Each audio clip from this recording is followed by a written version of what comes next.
Hi everybody and welcome to the One Wildlife podcast with me, Abbie Barnes.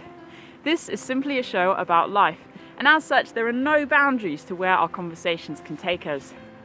Along the way, we simply aim to inspire, empower, educate and uplift, exploring how we can all live our best lives every single day.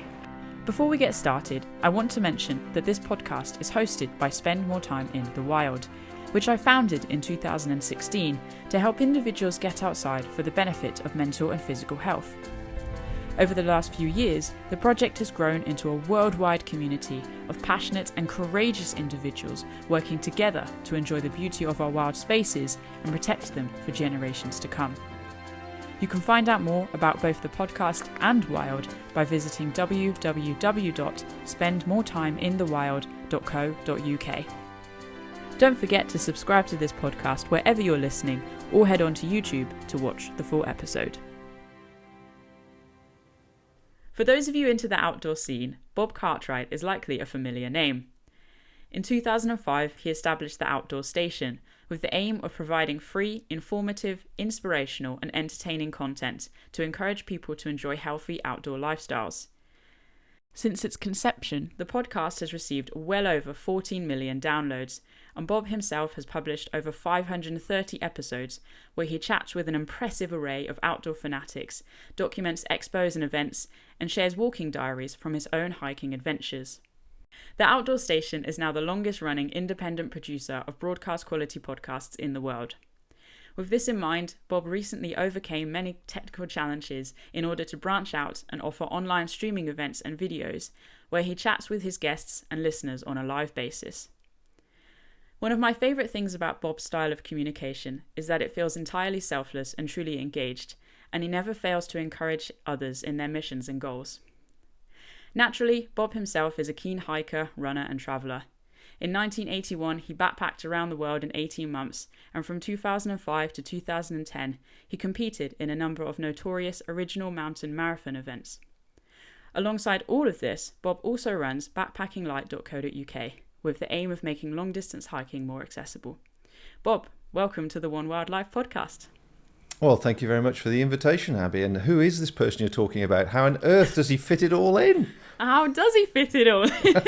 You're a busy chap, eh? Oh, my word, yes, yeah. Strange thing having your resume read back to you. Very, very strange. It is funny, isn't it? Yeah, but how are you doing today? Are you coping all right? Yeah, coping like we all are at the moment with COVID. I think we got to the stage now in COVID 3.0 that we're all a bit bored with it and could do with just a social scene. So this is my big social scene of the week. So it's nice to be able to talk to somebody else apart from my wife, which is lovely as she is. It can get a bit boring. Change it up a little bit. Yeah. Oh, well, listen, there's so much I'd like to dive into. Obviously, for me, narrowing down that introduction piece was quite challenging because you've done so much and you have such an amazing resume. But I'd like to sort of go right back to the beginning and explore your childhood and sort of where your interest in the outdoors was birthed. Where did it all start? Wow, the big questions first, eh? Well, like everybody's childhood's different. I mean, my childhood was, the 60s, I guess.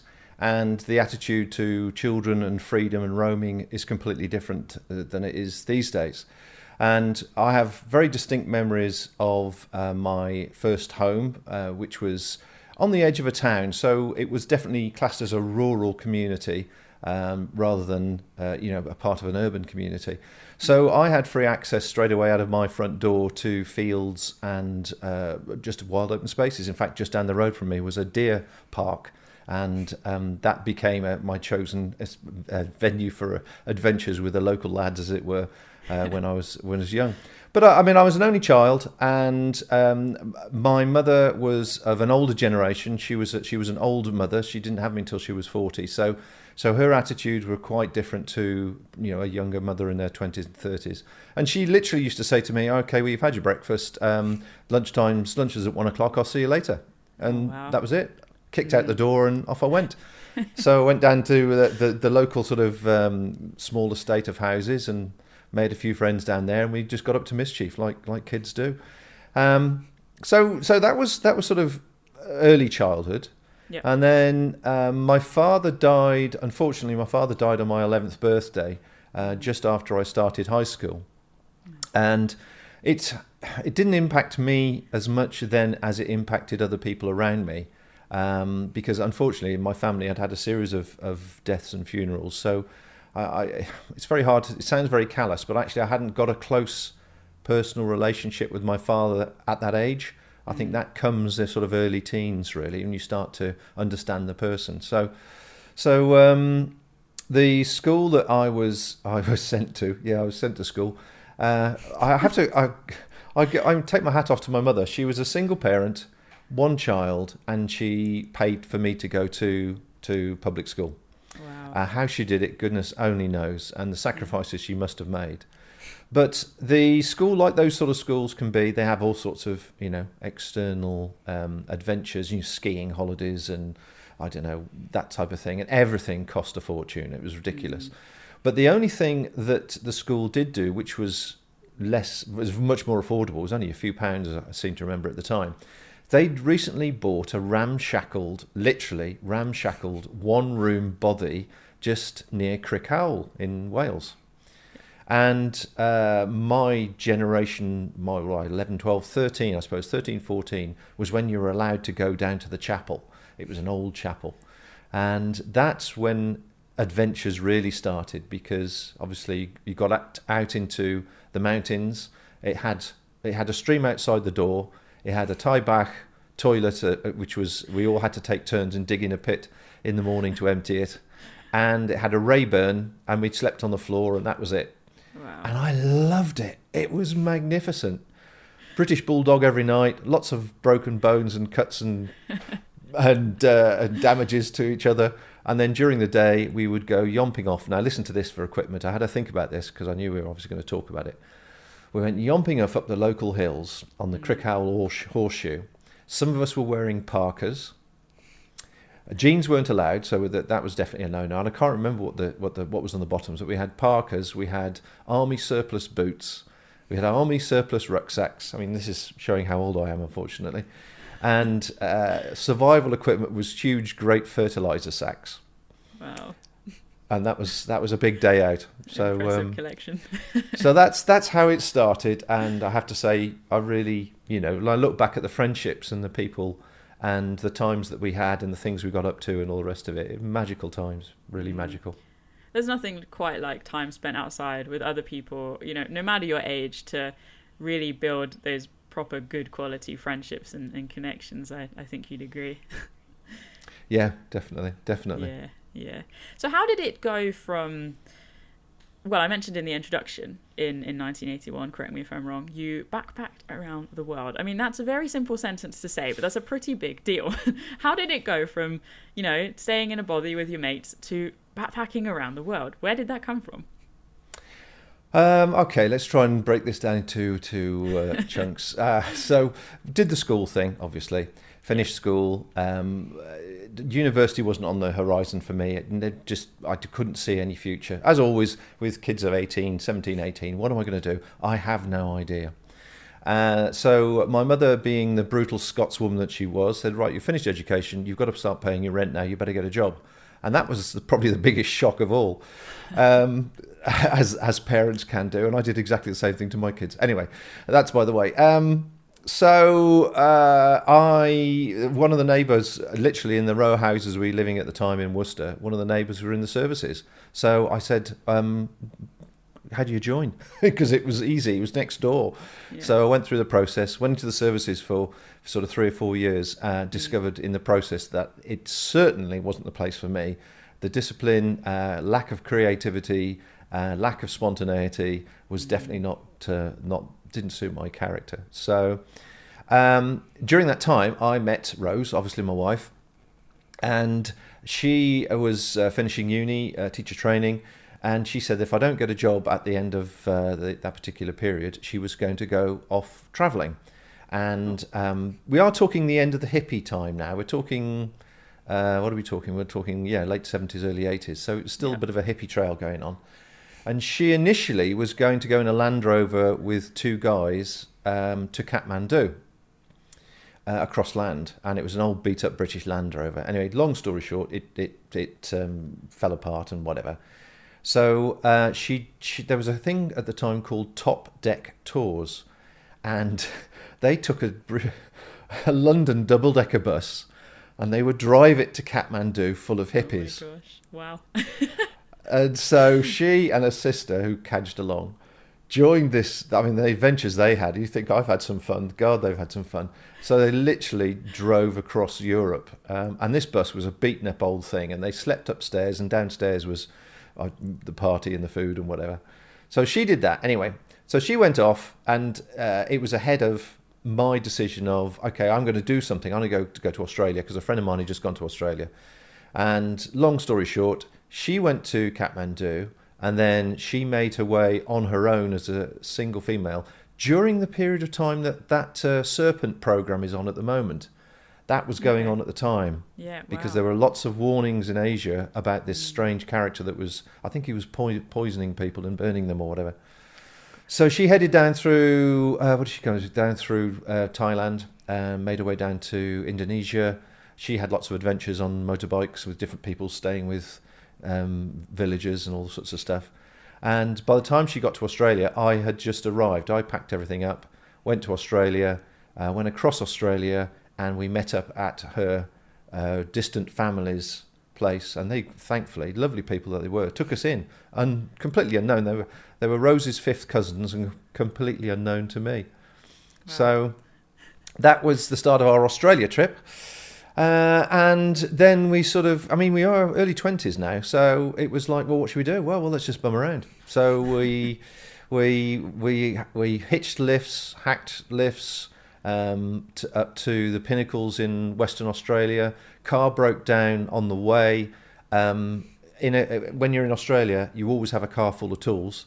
And we were with another couple, just to give you an example, and the head gasket had blown on the car. Nobody else on the road, no chance of any rescue. So we stripped the head of the car off and replaced the head gasket with the cardboard from a cereal packet that we had with us. We cut the cereal packet out in the shape of a gasket, put it on the top of the engine, strapped the engine down, fired it up, didn't leak, off we went, and it stayed on the car for 6 months. That is real improv right there.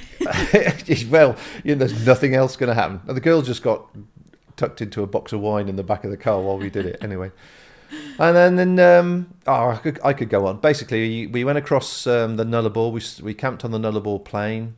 1,760 miles between Perth and Adelaide. Wow. We got run off the road 3 times by road trains, the big trucks. The roads in those days, although they were 2 lanes, they were so worn down on the outside that only one vehicle could be in the road at one time. Oh. And the road trains didn't stop for anyone. And then we just carried on. I could, go on. Tasmania, sure. New Zealand, Philippines, Hong Kong, China, and sort of weaved our way back. That's it. Anywhere and everywhere. Wherever you wanted to go, you were free to go. Oh, I'm sure you've got sorry, go on. I was just saying, it was all on a shoestring. The whole thing was on a shoestring. There was no glamping involved. I mean, and now all those trails are now established tourist routes. When I've interviewed youngsters that have gone to Australia and they've done the Gold Coast, or they've done the Nullarbor, or they've done this, or it's all pre-arranged now. You can buy a ticket virtually, and it stops you off at all the campsites and all the rest of it. But we were pioneering in those days. Well, I was going to say, this is a prime example of, it seems, kind of everything you've put out there is you are and have been a pioneer from, these travelling experiences and the stories you've got to tell from everything we're going to talk about with the podcast and more. So you actually, I would like to just stick with the travelling a little bit longer. So it's all very well saying, oh yeah, we just went and we were free to go around the world. But I think a lot of people, certainly nowadays, would really like to go and do that. But something stops them, whether they're anxious or they want to plan more. And you seem to have that sort of free spirit within you. What would you say to somebody who would love to go and travel or go and explore a new place, but is anxious to sort of take the first steps with that? It is difficult to try and answer that question with reflection of modern times, I guess. At that stage in the 70s, the book Jupiter's Travels had been released, and that was Ted Simon's solo motorbike trip, I think around the world possibly. And he was one of the first people to get published, and I was a bikie at that time. Motorbikes were the only way to get round that was affordable, obviously. So I tootled off and went round Europe. And so the only influence that I had, if you like, that inspired me to do that was the book. That book. And very little media as such associated with it. A few motorcycle magazines might sort of suggest going to Europe or going to India or whatever, but it wasn't a big thing. But because it wasn't a big thing, it wasn't a big fear either. Yeah. If you see. Whereas nowadays, I mean, my children, now they're grown up, they've got families of their own. So, but we encourage them to go travelling, and in fact, we took them on their first adventure when they were like 14 and 15. And they have been to more countries than we have now.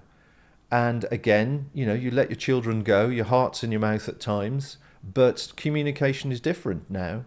They could, at that time, they could communicate fairly quickly, and now you can communicate instantly. When I went, you send a postcard, and you know, if you send a postcard saying I'm feeling ill, by the time they got the postcard, you were better. Yeah, it's a different. So what I'm trying to say, I suppose, is that it's the concept of fear and the unknown, and somehow because everything is more connected. I think, in times, things have become more fearful. Yeah. We're much more educated, I think, you know, and actually that education can be power, but it can also be quite disempowering because we're overloaded with the things going on, and actually it can take away from the adventurous spirit to a degree. So as you say, I feel it's kind of a boundary. The unknown can be enticing, but also intimidating, and it's sort of up to our perspective to choose which side we want to fall on. I mean, let's face it, what makes the news? Everything that goes wrong. Absolutely, yeah. And that's what people remember. And then if you say, I'm going to go and hitchhike to India, people will tell you all sorts of stories they've read, heard, seen or whatever, which when those sort of times we were doing that type of thing, it would only be the occasional person that actually was aware of anything that happened elsewhere. Yeah, that's it. I think we can all be conscious with the media that we're consuming. Certainly at the moment with COVID, we have to monitor what we're taking in. Anyway, so okay, you get back from your travels. You've seen all sorts of amazing things. You've explored some incredible places. You're back home. When did hiking come onto the scene? What are we talking about now? 80s, I suppose, aren't we? 80s, 90s. Well, we live in Malvern, or live now on the outskirts of Malvern, but we live on Malvern Hills. And the reason we ended up here was because it was the only flat that we could find when we came back that we could get hold of. It happened to be on the Malvern Hills, so right, okay, we'll go there. And as a result, we were very lucky, I think probably like you, that you can step outside of your front door and start striding 13 miles worth of peaks, and every track's different and every season's different. So we were always out doing something, and when we had the family, we also had a dog as well, so that required exercise. And as most people will know, when you get into that situation where you start a family, then you have to accept certain limitations. So we weren't into hiking during the first few years for obvious reasons, because it just wasn't practical. Yeah. As the kids got older, I seem to picture this. Do you remember the 2-pole pup tents that you could get from Millets? Yes. The A-frame pup tents, right? Yeah. Okay. Classic. So the first camping holiday that we had, I can remember this quite vividly now. I'll try and find the picture. First camping holiday we had one of those pup tents, and for some reason we had an old one as well. So Rose stitched half of the old tent onto the front of the new tent. So we had a pup tent, and we had a sort of another 2 or 3 feet sticking out the front of that. And we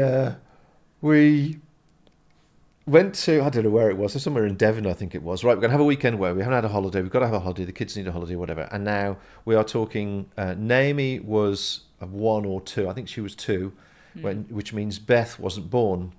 So in the morning on this campsite, people were out there with their caravans and their glorious big tents and whatever. And there was this pup tent in the corner.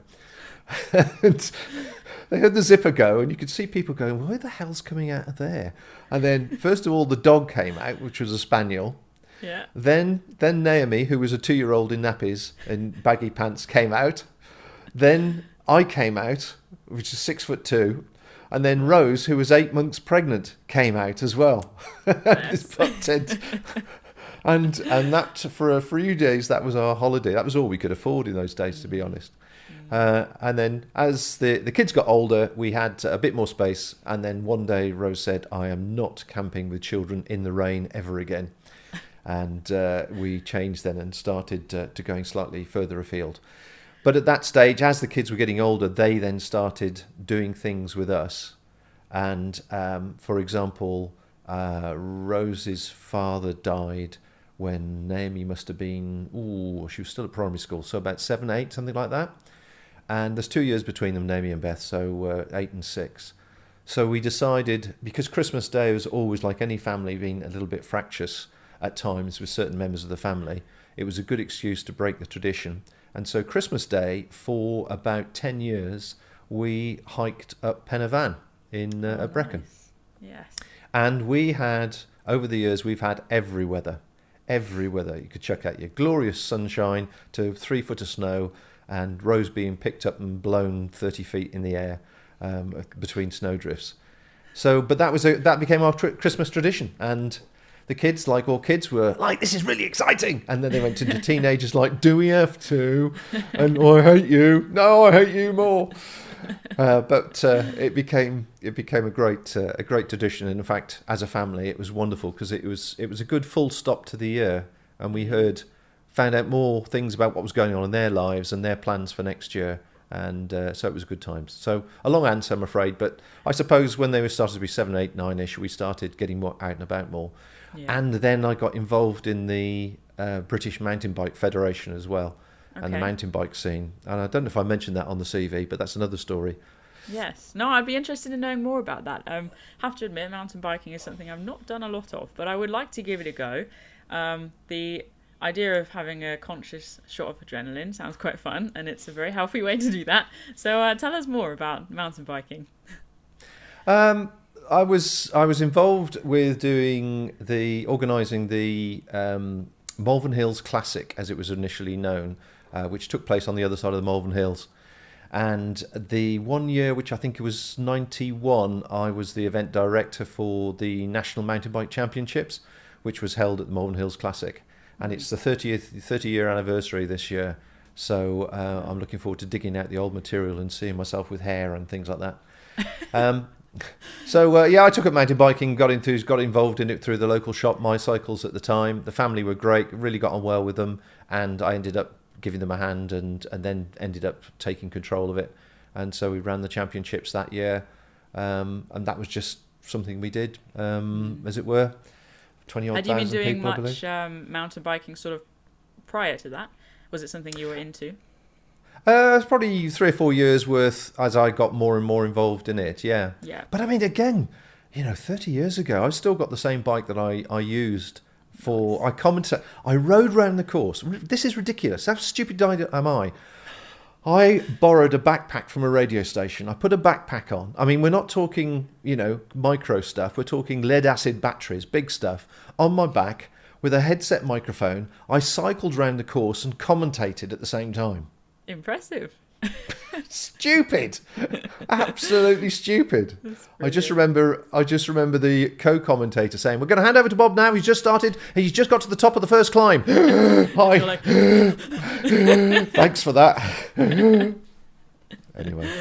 Oh, good memories though. That is niche and brilliant. But it's not just mountain biking, is it? You did a bit of running as well. Yes, yeah.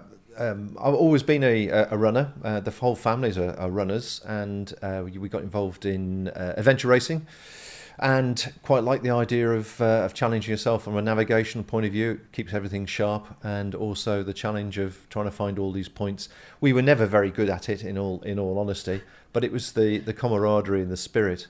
But in particular, the one that stands out for a lot of people who were possibly there was the 2008 2008 OMM in Borrowdale, which made the international news because there was that biblical storm, and the event had to be cancelled, and it made all the national news because the international news didn't know what an adventure race was. So they were told that there was 500 people lost in the hills wearing nothing but a pair of shorts and skimpies, and it's all going to be doom.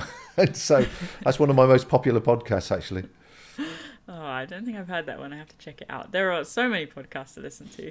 We'll get to the podcasting in a moment. So, yes, you have quite a history of outdoor pursuits and taking on outdoorsy adventures. But what I love is you don't just keep it as a hobby. You take it a step further. And you set up backpackinglight.co.uk. So all about sort of ultralight experiences, how to lighten your pack so that you can experience more. Where did that interest come from, and why? Talk us through the thought process of taking your hobby and choosing to make that a public thing. Well, I think a lot of people at this stage watching or listening to this might ask if that's a wise thing to do, and I've often asked myself that over the years because I've done it with all my interests, whether it be video, photography, audio, radio, and now obviously outdoor stuff. Because what can happen is it can kill your passion for your activity. But this was a moment in time, a moment in life where the decision was made to do this. And it came about because I had been doing the TGO challenge, the 200-mile walk across Scotland, which takes place every May. And I had just got to the start point, and I phoned Rose to say, right, I'm fine and well. Again, no mobile phones in those days. I phoned Rose and said, okay, I'm here. She said, good, you've got 2 weeks to think about what we're going to do because I'm packing my job in. Oh. Thanks, love. Well, what am I going to do now? So it was 2004, and so I then started for 2 weeks wandering across Scotland. And as I did so, I kept bumping into different people wearing or using equipment that I'd never seen before. And the conversation flowed, and obviously they were quite happy to say they imported it all from the States or from somewhere else, from Japan. And with a little bit of research when I came back, realised that was fairly unique. There was nobody else really at the time doing it. So I thought, well, there's obviously an interest because this was a good litmus test, really. The people on the TGO are always good ideas for what's happening next, what's going on, what's changing in the trends of attitudes towards gear, or how they're using the gear, or where they're getting the gear from. So I put it to Rose that perhaps there could be a nice crossover from that point of view. We could run it from home. I was lucky enough to have a very large garden shed to do it with, and so we started really. And again, to give people a bit of a flavour, when we started that, and again coming onto the podcast in some respects, but when we started that, you had a handful of forums. The occasional blogs. You didn't have Facebook, you didn't have Instagram, you didn't have all the other things we take for granted now. So in some respects, because people were gathering around small areas like forums or whatever, you could get good feedback. So I remember going on, what was it, Outdoors Magic, I think it was, and posting a few questions saying, look, I'm thinking about this, would you be interested? Is this the type of thing that people are interested in? And generally, they were very, very supportive and thought it was a great idea, and obviously it saved them import duties if they wanted to buy equipment. So yeah, that's how it started, and we've been going ever since, really. Yeah, that's very interesting, and I think it certainly pays testimony to your creative mindset. The TGO, for listeners who don't know, is the Great Outdoor Challenge. And I'm just interested, going back to that first experience and you talking to people when you're out and about, running through Scotland, no doubt, dealing with the midges and the weather and the underground boggy conditions.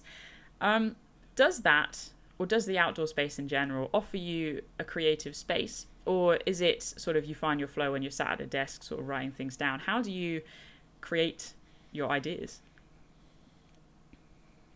Ooh, that's a nice one. I think most people You need space. I mean, you'll know this, Abbie. You need space, and that's not just physical space. That's space in your head. And I think one of the biggest negatives about social media these days is because the dopamine makes you look for things as well as gives you that buzz when you had a like. You spend a lot of time. I'll just check. I'll just see what's the weather doing. What's so and so doing? And one thing, you go down these rabbit holes and you can spend hours. And what have you got from it? Nothing really. Yeah.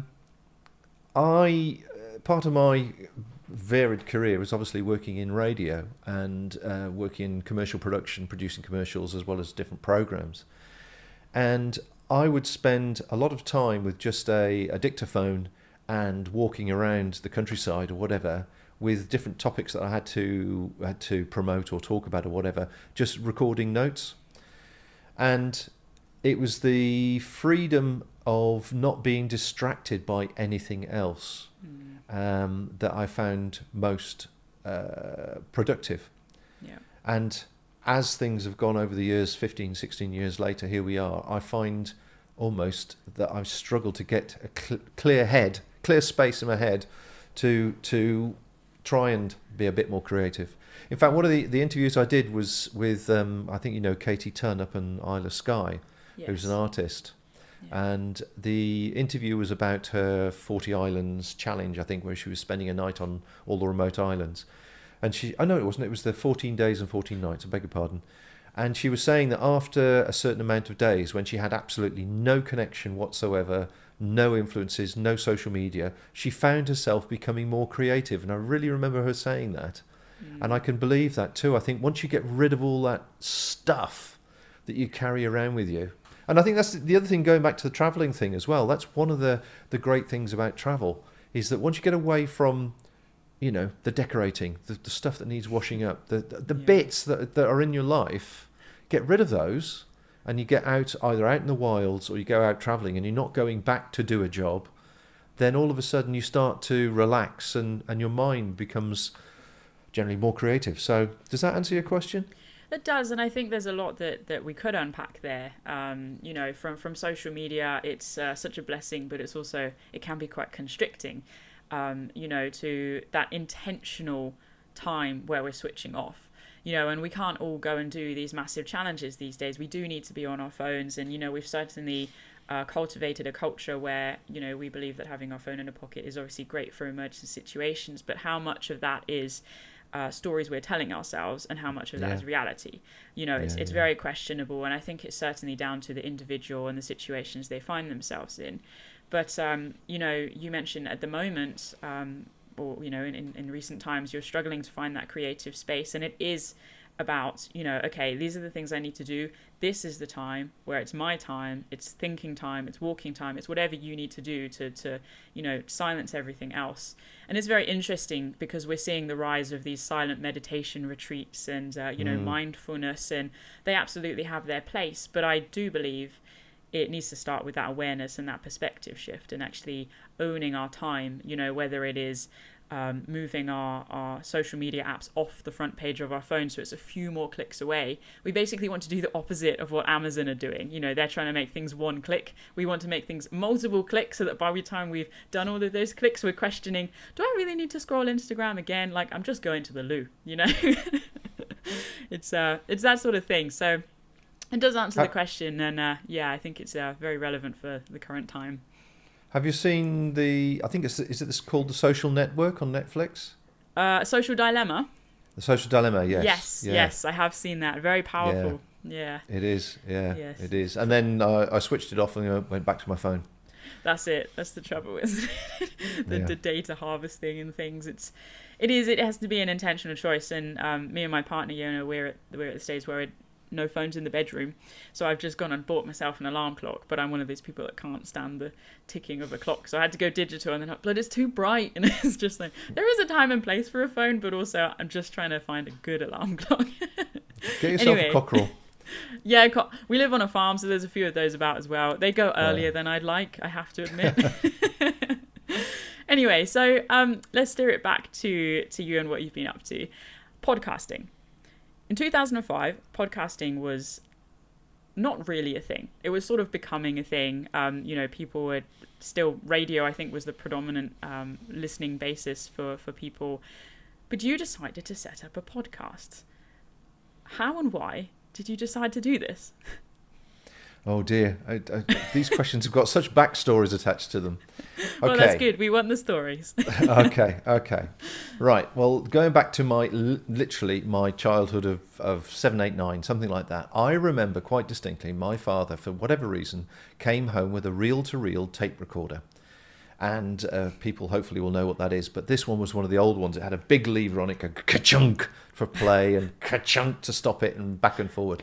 Anyway, I fell in love with the whole idea of saying something and hearing it back. And that was the start of my relationship with everything audio, really, and media, but audio in particular. Going back to those school days again, when I went to this other school, they had a society, or what do they call them, the Science Society or the Electronic Society or something. And that was basically a good excuse for everybody to bring different bits of electronics in from home that are broken and take it apart, probably under the pretense of fixing it, but really just to take it apart and just see how it works and all the rest of it. And at that stage, I built my first mixer. I mean, again, these things were a fortune. You couldn't buy them. So I built the mixer out of a handful of different pots and knobs from different things we'd taken apart. And then that involved in me building the school PA system, which was in the college hall at King's School. I ended up building and installing that. And as in the process of doing all that, I did all the sound for the plays. And so, school concerts and that sort of stuff. So basically, I was the sound guy that would always sort the mics out or whatever it is I was doing at the time. Anyway, this then led into a lifelong passion of wanting to have a recording studio. And long story short, over the next sort of 10, 20 years, I ended up working in different recording studios, different radio stations. During the process, I ended up buying bits and bobs, as you do. And I had a mini recording studio, which I would then record or edit various radio commercials on for clients. That business sort of came to an end, as I say, at the same sort of time that I started doing the TGO challenge. And when we started the shop, it was all going okay, going fine. And then in July 2005, the Guardian writer invented the term podcast. And by October, I was thinking I could take all this stuff out the cupboard because I swore I was never going to do any more again. Took it out the cupboard. I went, yeah, I've got it all here. I can do this. And so, okay, what are we going to do? Well, at that time, 2005, 2006, we used to have reps come and see us.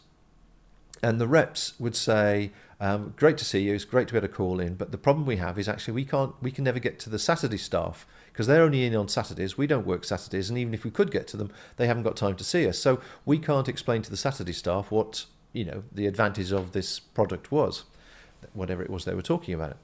So I said, well, how about we do some interviews then? Why don't you do some interviews with me and tell me about the whatever rucksack or tent or whatever it may be, and we'll put it out as a podcast. And if we sell it, great. If we don't sell it, then that's fine. But it's just interesting for people. So it initially started as a way of supporting products and getting information out to the consumer base, who at the time would only get their information from Trail, TGO magazine, and going to the local shop. Yeah. So that's how it started, and that was the reason for it. And then over a fairly brief period, it accelerated, and because obviously it was new and it was novel. Anybody else at the time was doing outdoor stuff generally. It then changed, and we changed the name from the Backpacking Light one into the Outdoor Station, just because I wanted to talk to a lot of people that were contacting me that weren't necessarily associated with the business. So although Backpacking Light's been in the background, I've never really pushed it hard, but it has been there supporting it and enabled me to buy some toys when I go along, really, and need a new microphone, like this big sexy thing here. Yeah, you got some good stuff going on there.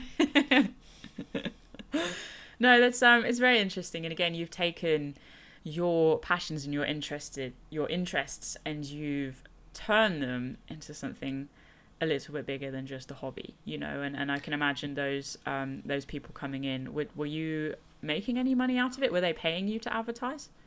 No, they weren't. Okay, No, wow. no. I will be completely honest. In the 15 years I've done it, we've had one client that paid a few £100, I believe, to support a range of their interviews with their products. But the rest of the time, it's all been self-funded. A lot of people will obviously argue that I was getting the promotion for the backpacking light, which in some respects is true, but it's not been the sort of figures that you would necessarily associate with it being a financial success.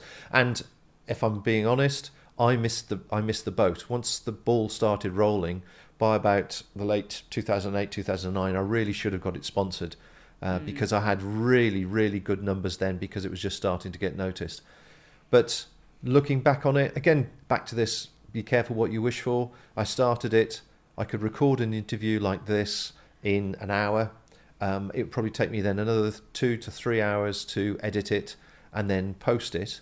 But I'd only post it to one place, and then there was nothing else to do. Now when I do it, although it might take the same time to actually record and edit the interview, it takes me almost a day to do all the supporting social media. Yes, yeah, I have to admit, this is still the early stages of the One Word Life podcast, and I've been diving into the magic of creating audio and uploading it, and I certainly hadn't underestimated the work that it would require, and there's a reason why I've pushed it this long before starting. But no, I've always had a huge amount of respect for anybody working with audio, and I really recognise it's more than just having a chat, as a lot of people think. Yeah. So we've talked about social media, and I'd like to come back to that sort of thing in a minute. But technology. So you've been doing this for 15, 16 years now. And technology has evolved. And I, this morning, on my morning walk, was bumbling along, listening to one of your older podcasts, and you were chatting with somebody about how, pretty soon podcasts will be available on people's phones and they can listen when they're commuting. I had a bit of a giggle, I have to admit. But you must have had to adapt and update as time has gone on with regards to technology and perhaps style as well? Well, style, certainly, looking back and listening to the first few, like you did, I was probably talking at 200 miles an hour because I've just been working in commercial radio. And everybody talks like this. Well, let's have a big one at 12 o'clock. Right, let's find. Coming soon is the news. Following that is... and so on. And it took me a while to slow down, So that's been changed. As regards to technology, you'd be surprised, actually. I've still got predominantly the same equipment that I had at the very beginning. If there's a piece of advice I'd give to people in the media world or thinking of the media world, is that all the practical items never lose money. So things like, for example, tripods, light stands, lights, mixers, cables in particular, clips, all those practical things never lose money. In fact, they go up in money. What loses money is super high-tech stuff, super digital stuff.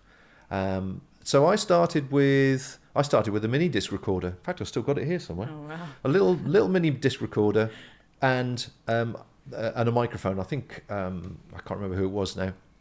And I started with that for a while. Then I had a DAT machine, which is a digital audio tape, and a portable DAT, and that lasted me probably 7, 8, 9 years. And I've still got DAT tapes, and I still back up all my recordings when I do a Skype interview onto DAT, because the machine's sitting here, and it cost me £1,000 when I bought it. It's now worth less than 50. So that's an example of technology.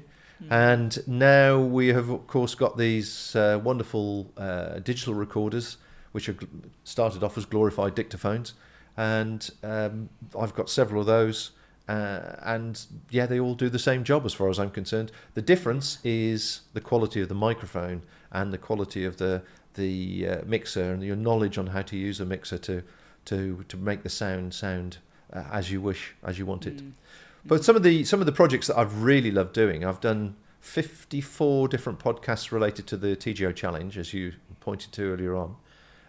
The audio diaries, where it's a mix of music and sound effects and atmosphere as well as interviews. I really enjoy doing those. I take a lot of time to put some polish on those and make them sound nice. So So from technology point of view, it's you actually can get into all this stuff these days for very little. I mean, let's face it, a phone will do videos, will do podcasts, will do anything you want it to do now.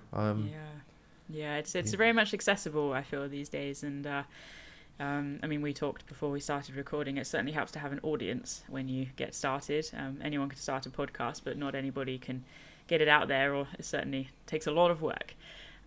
But would you say that your audience's demand has changed? Are people listening to different things? Well, I was looking at a report related to COVID and the changes in trends apparently with regards podcasts. And because people's commuting activities had changed, apparently there was a 30% dip in podcast downloads. Oh, wow. So I think it's a relationship thing. It's the relationship people have with their media, whether they're commuting in a car or on a headset or whatever, on the tube or something. I think the answer actually is the audience has changed. I feel my audience has changed. I think I've still got a core mature audience, but the sort of younger audience might dip in and dip out. But there are so many people. I mean, Spotify has 1 million podcasts now. Gosh, yeah, it's intimidating. It is, yeah. They've got 800,000 registered podcast producers. And apparently, I read somewhere, I think it was just earlier on, there's 15 podcasts a day being launched. Gosh. So how do you get to the top of iTunes? How do you get to the audience? I have to say, you're doing the right thing. You've established yourself and you established your audience as a faithful audience before you start your podcast. So I'm sure it'll be a steady success. You won't have any problems at all because people know what to expect with you. They know that Abbie. They've got a relationship with you. But whereas if you're starting something fresh and you don't have a core audience, and you've got something good to say or funny or entertaining or whatever, it's a tough job.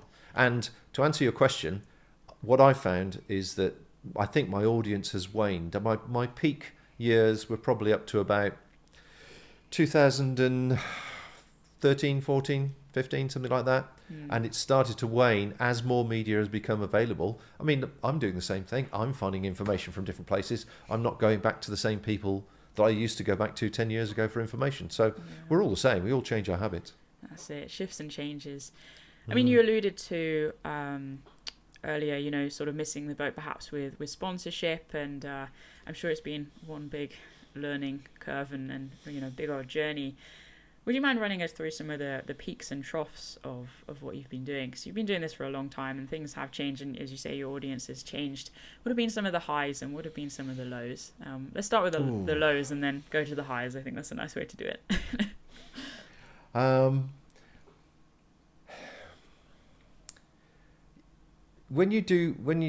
The way I've done it, it's been a labour of love. I've wanted to do it. I enjoy talking to people.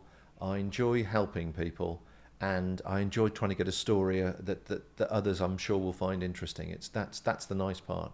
But of course, I'm not being paid for it as such by the hour or by the result or whatever it may be. So it is a labour of love. The lows are when you try to interview or you interview people. I mean, I class them as minor celebrities. They are the biggest pain, because they've broken out of their niche area into a national or an international level, but they're down the bottom. Then they're not the sort of people you get in the Big Brother house, and so consequently their ego has grown, and their expectations of what you are going to do for them has changed as well. And I've had people wanting to change a conversation into something else. I've had people want to charge me for 10 minutes talking to them. I've had people stop an interview after 5 minutes, 10 minutes because his tea was getting cold. Things like this. I've had one of the recent ones was somebody that achieved massive notoriety through social media, that got involved with an outdoor brand and became the biggest pain in the neck to try and get some information out of, to have a conversation about why they're involved with the outdoors and stuff. So those have been the lows, and consequently you just get incredibly disheartened because as you'll find, and you find it with your videos, I'm sure, you put a lot of behind the scenes work into contacting somebody, breaking down barriers, getting a nice sort of bouncy relationship going, perhaps on email or by sort of a phone call, before you actually get to recording anything. And then you've got your hours worth of editing and social media afterwards. Yeah. So it's and you're doing it for nothing. It's a tough job. So those would be the lows. The highs would be when you get the occasional emails in and comments from people saying, really loved that interview with so-and-so, that inspired me to do such and such, or thanks for cheering me up during a bad period when I've been ill.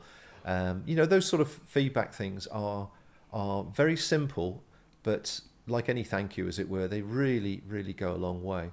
And in the popular podcasts that I can recall regards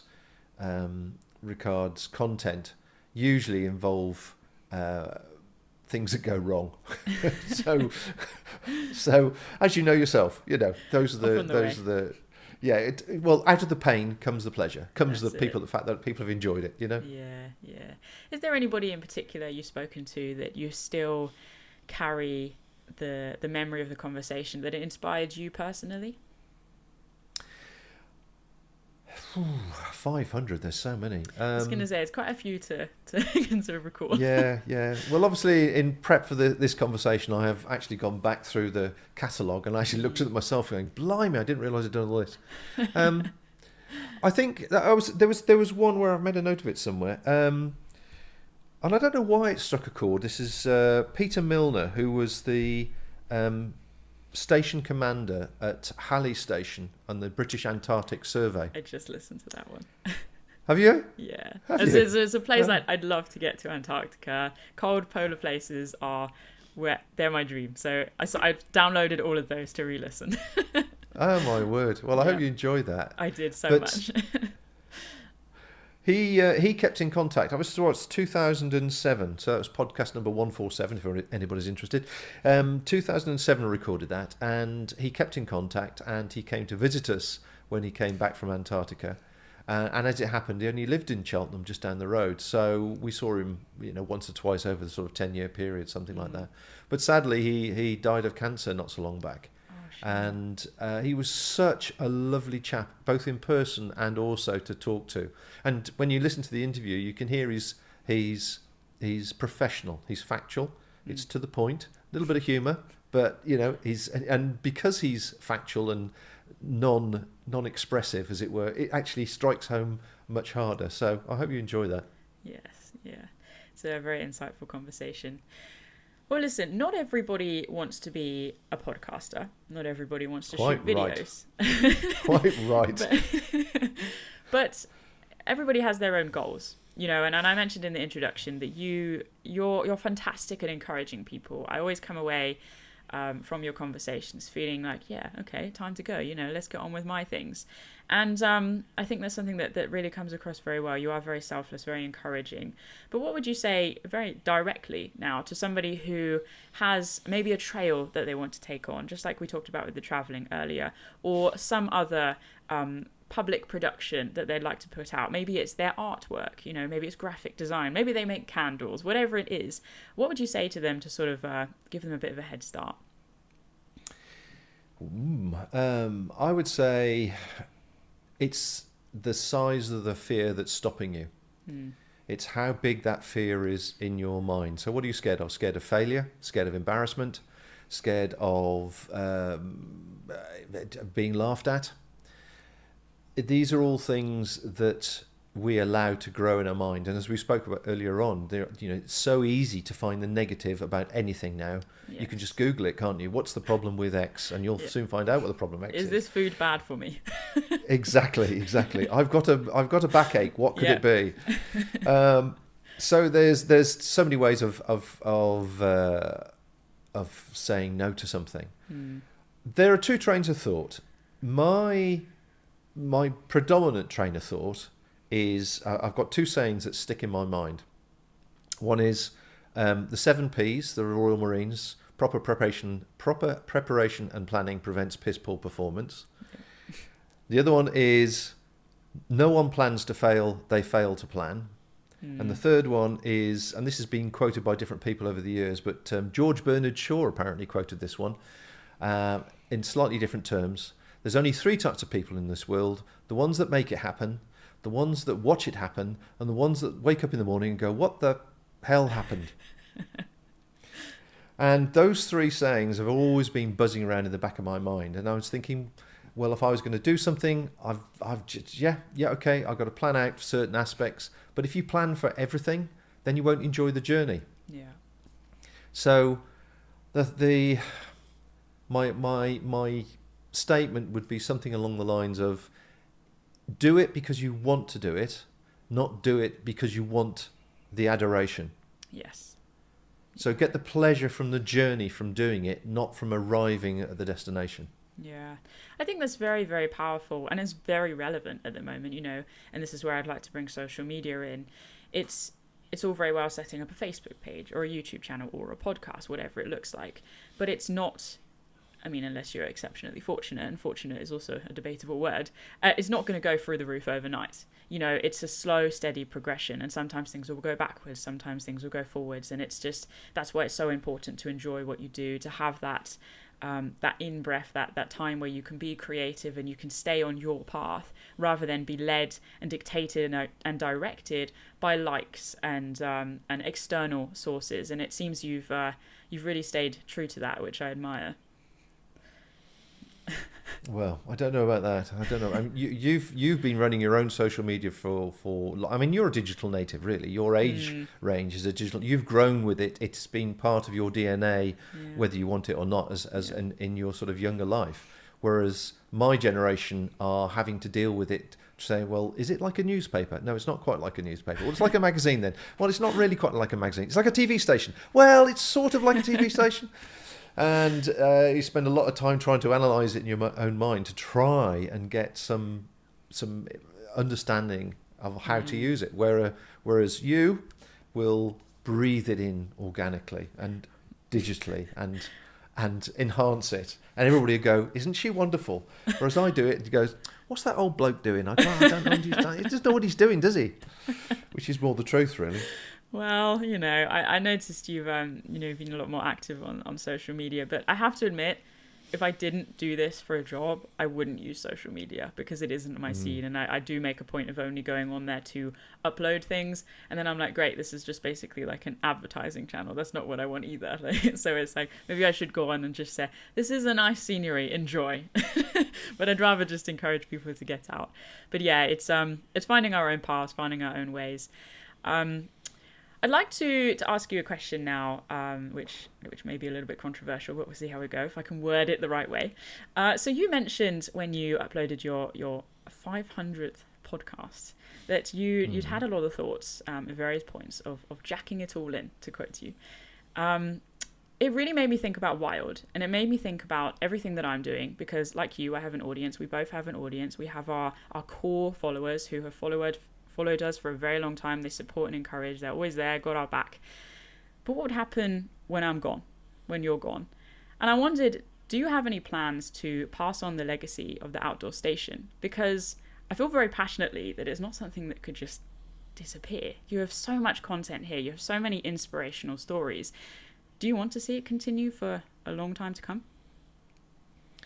That is a very good question. I wasn't expecting that. I didn't see where that was going.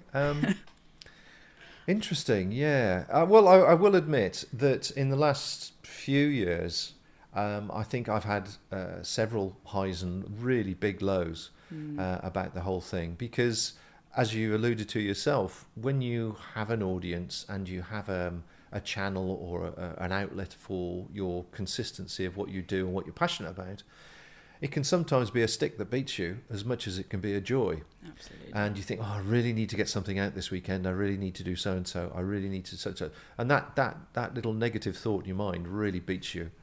And I'm sure you've had that many times. Yeah. And I don't know anybody really that runs a sort of a media content never had, that doesn't have that sort of nagging point. So I think when I did the 500th, I was actually I think I was in the middle of building this building which is in the garden, which is the new studio as such. I was shattered. I was shattered physically, but also shattered mentally, because you get to that stage sometimes, as you're going through now, I'm sure you're contacting people to preset conversations and interviews and so on. That takes a lot of time, that admin. And sometimes I can get sort of, at the moment, I think I've got about 6 weeks worth of people, as it were, I'm going to talk to. But as you get towards the end of that 6 weeks, the panic sets in. Nobody else has contacted me. Who am I going to speak to? Who's popular at the moment? What's going on? What are the trends? I don't know what's going on. Oh, what am I going to do? What am I going to do? I don't know. I can't just talk about nothing. Oh, shall I just sit in the garden and play, cook something? I don't know. What shall I do? And breathe. Yeah, exactly. But I think one of the big problems that I've discovered people have, myself included, and possibly yourself, is that in the old days when I used to work at a recording studio or radio station, you would have that social buzz.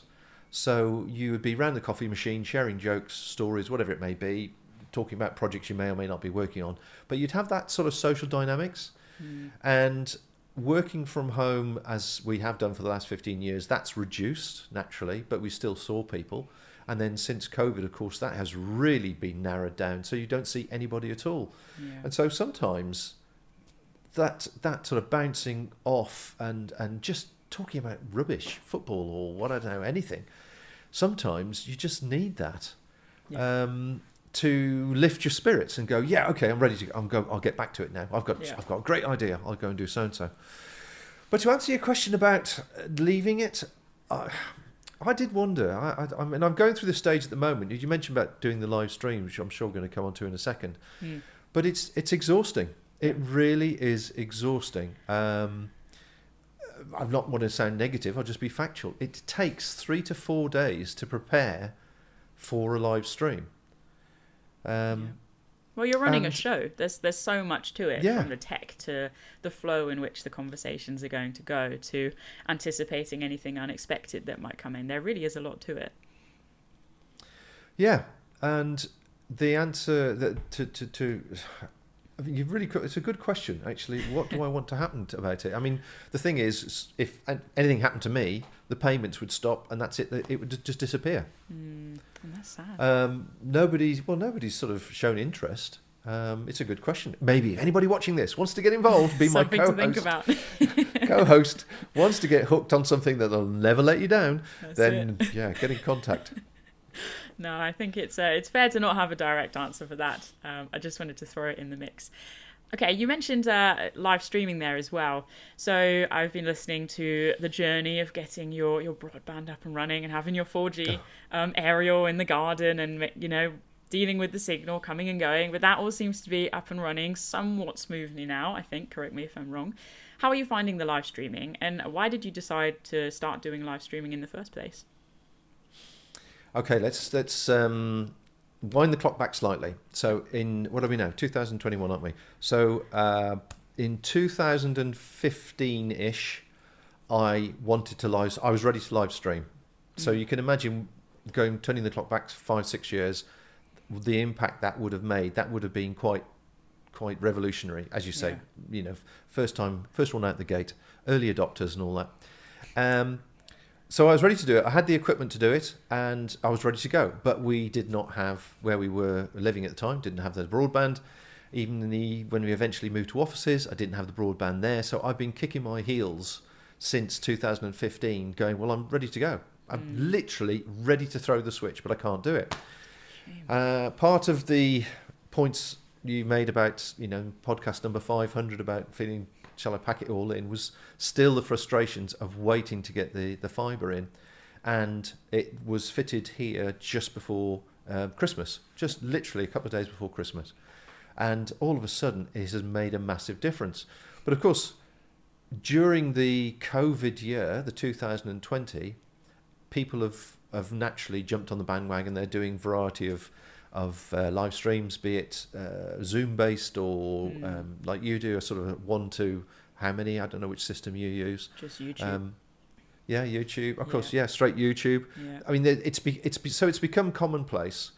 But my big plan was that I'd get the fibre fitted at the beginning of 2020, which is when it was initially booked in, and I would do a big launch April, May time, and I would then be going to all the outdoor shows, broadcasting live from the shows, setting up a mini studio at the show. I've got 3 or 4 cameras at a show, having somebody stand and then just doing a broadcast from there. They would have loved it. The brands would have loved it, and it would have been fairly unique.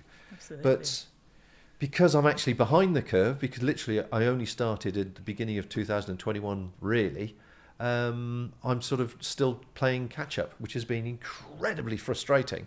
But I hope I hope the presentation, the quality is like this. It's, broadcast quality as it should be, and the content is still good, really. Yeah, I have to admit you are top of the game when it comes to quality, and I've had to sort of let myself go with, I need to start this before everything is perfect, otherwise I'm never going to start this. But no, I think it's very good, and that's something you certainly can be very proud of. You've got the ideas, you've got the stuff, and now it's keeping going with it, and we are all figuring out where forwards is going to take us at the moment. I think with after 2020, heading now, well, we're in 2021. We don't really know what the year is looking like, but I think everyone's racking their brain. Okay, if this happens, I'll do this. If this happens, I'll do this. And that in itself is very exhausting. To be doing this thing ourselves. We've not got anybody steering us. We are in control of our own ship, and that takes its toll as well. Do you take time out? Well said. Are you? Thank you. Do you take time out? Do you take breaks that are sort of intentional, conscious, stepping away from everything that you're doing? Not in recent 12 months. Well, not 12 months, obviously, but not in recent years. Yeah, I think I did the TGO challenge in. I'm trying to think where the last one was now. Actually, I think it's 2018, and I've been on a few things since then. Odd bivvy nights and that sort of stuff. But I mean, I put it back to you. You know what it's like when you go for a walk or you go for a night out camping or whatever. Are you going for the pleasure of it, or are you going so you've got something to record to put it out on your channel? That is a battle I am thankfully not fighting at the moment, because I can't really get out. But no, it's very. You've hit the nail on the head there. As a creator, everything is an opportunity. And, I have designed my brand, Spend More Time in the Wild. Yes, the mission statement is to help people get outside for mental and physical health, but also I represent the brand. So basically anything I do counts as work. Even if I'm like cooking sweet potato wedges, like I can put a little Instagram story out and that counts as like, cool, I've just done a couple of seconds of work, and you're right. Like I will go out and I had this battle sort of around Christmas time before we jumped into this new lockdown in the new year. I really wanted to go and do a wild camp on Exmoor, and I'm not somebody who finds wild camping super easy. It really affects my mental state, and I've been in some very sketchy situations on my own before, and that therefore has knocked my confidence. As such, 2021, I really want to work on that and build it. However, facing that challenge and then adding the concept of I'm going to create a film out of this is very overwhelming, and that becomes a barrier to me getting outside, because it becomes excuse after excuse, if you want to call it that. So I am learning to let go. I'm learning to find myself and my space, and now sort of, we've moved home recently to the edge of Exmoor. We've got some beautiful landscapes around here. I'm learning to leave the technology behind and just get to know myself again. And that's where it all started. And it's such a shame that I've lost my way with that, but I'm very much trying to be intentional with bringing that back in, because as we've just talked about, this can go on forever. There's always going to be something to do. That to-do list is never going to be finished when you're a creator like you and I. So we have to be intentional and conscious about that creative space. We're coming full circle. We're here really. About that inhale time, about that pause. And I think a lot of people have found that with COVID, haven't they? That they've had more time at home, more time with their families. And yes, maybe it's brought up tensions, but it's certainly highlighted areas in which we haven't been giving the most attention, because work has had all of the attention, or this has had all of the attention. And I think hopefully as we move into 2021 and we regain some of our freedoms, we can be a lot more intentional and in control of our time to to feel better about ourselves and what we're doing. Yeah. Yeah. No, I agree with everything you're saying. I suppose in some respects, I remember the distant days when I went out with nothing, didn't have a mobile phone. Yeah. And, I would like to do more of those, really. Go out purely for the enjoyment of actually not being connected to anything, and just try and remember what it was like, because actually it becomes such a distant memory. Yeah. It makes a great story when you tell people, oh yes, we used to do this and that and the other, and climb here and go away for several days at a time or weeks at a time, and never had any backup.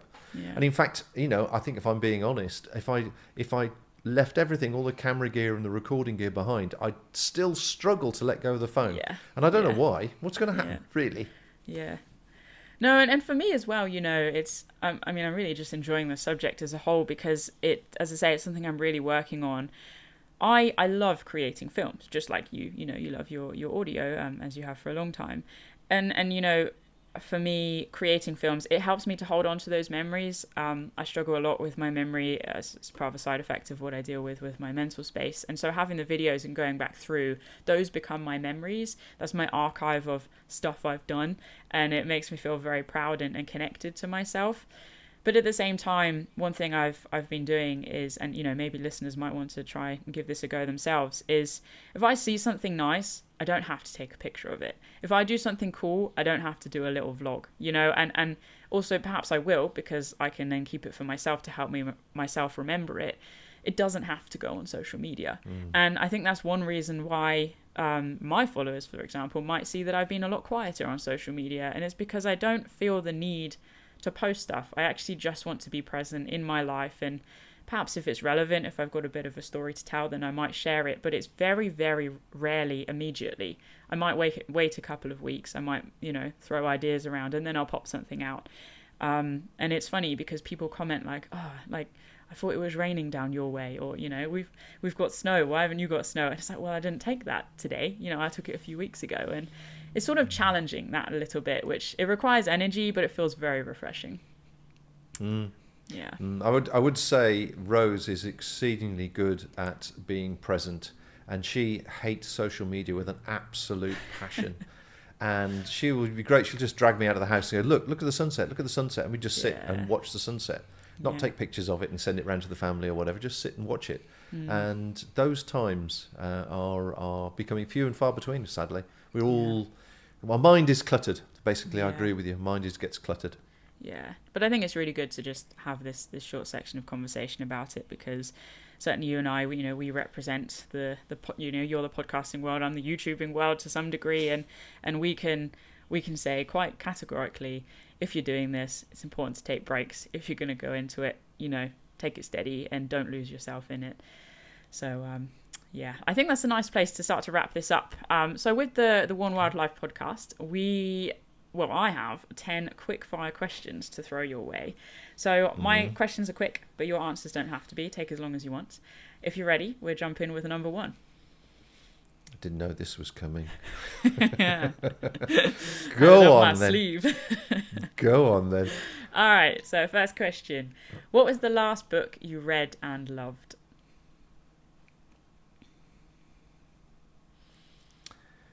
Physical book.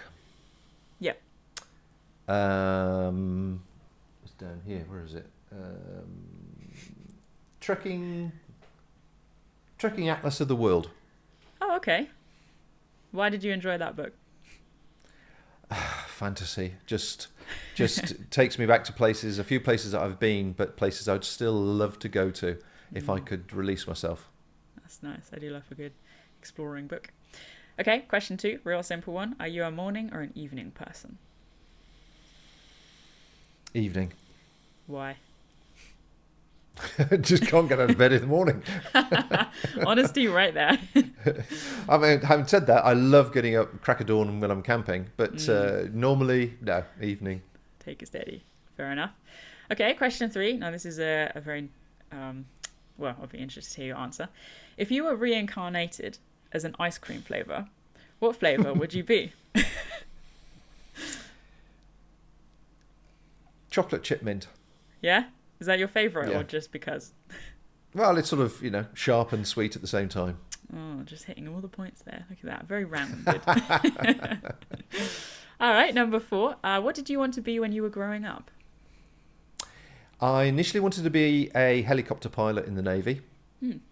And then the audio passion took over, and then I just wanted to work in a recording studio. Basically, I just wanted to be in a recording studio and be a producer, which ultimately I ended up doing, I guess.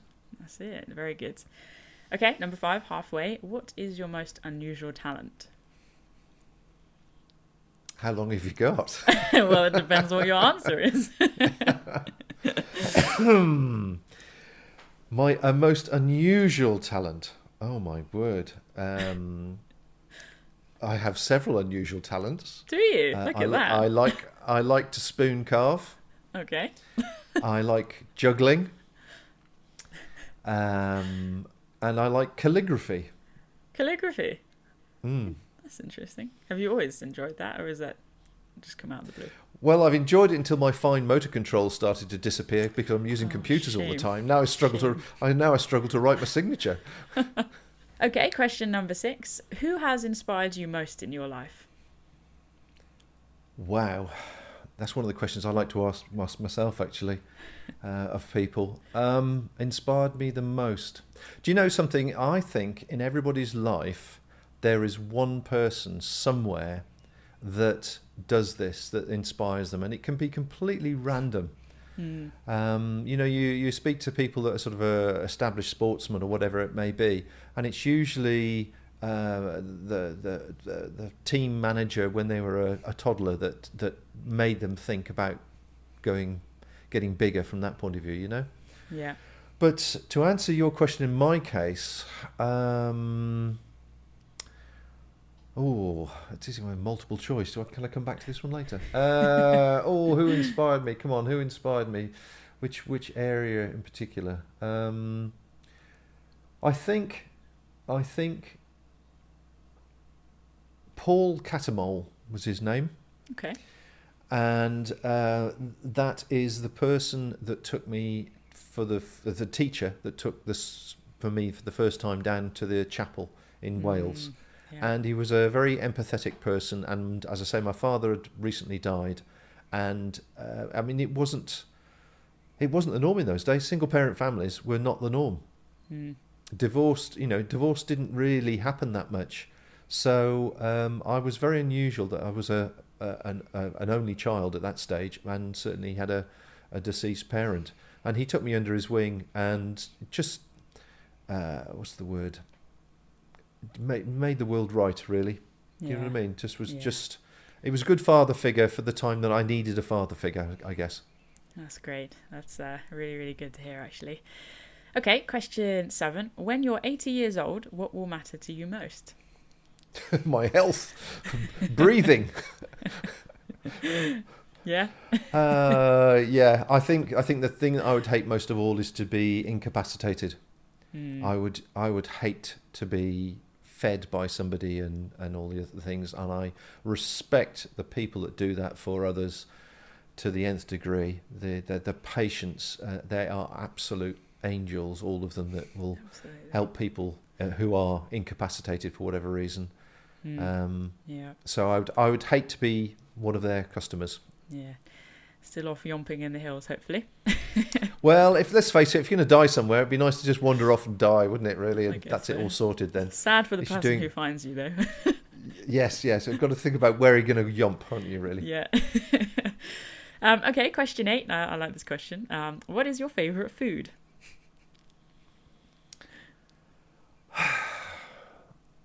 I have a problem answering that because Rose is a fabulous cook. Yeah.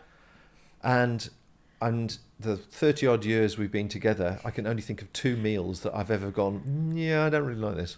Wow. Favourite food? Well, I know, actually, if Lee and Tony were watching this, my hiking buddies, they'd say chips. So I think I'll stick with chips. Chips. Chips from the chippy. That's a good post-hike treat, isn't it, really? Yeah, every time. Works a treat. Fills a hole. Alrighty, penultimate question. What is your favourite outdoor space? Oh, is this a place or...? Yeah, a particular place you like to go, spend time in nature, maybe hike. Is there anywhere that jumps to mind? No, I've got a bit of an eclectic taste when it comes to where to go. I